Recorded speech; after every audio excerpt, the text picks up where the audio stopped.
Hi, Chief. Ikaw ba yan? $30 million man.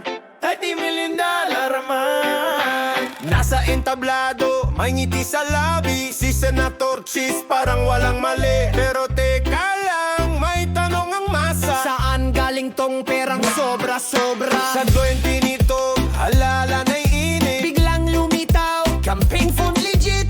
Pero hanggang donor ay isang kontraktor. Na may kontrata sa gobyerno, horo. Hi, Chief! Ikaw na nga bang $2 million man? Sabi ko lang proyekto pero cash ay duman. Sabi mo personal yon, hindi sa kumpanya. Pero teka bossing, di kami tanga. Oo, $30 million man. Saan mo kaya dinala ang perang yan? Comelec now wants a little explanation. Sa halip na speech, baka yan ay Confession. Oy!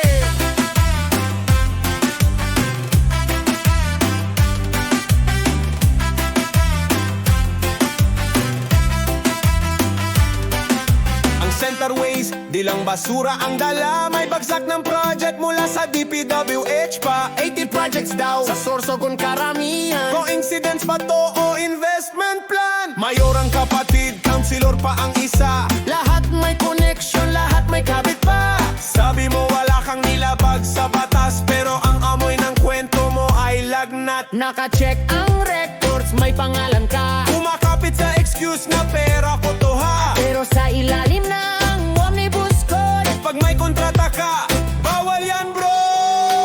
hi Chief! Ikaw na nga ba ang $30 million man? Sorsogon ang kontrata pero sinatemplan. Ang sabi mo, susunod ako sa utos ng batas. Pero parang plot twist sa teleserye ng lakas. Oh, $30 million man. Ang donasyon mo ay parang may laman. Sana naman, hindi lang kami drawing nation, kundi may kasunod na lehitimong aksyon. Mr. Lubiano, kayo ba'y under oath? Yes po! Ano pong posisyon ng kapatid nyo? Mayor po sa Sorsogon.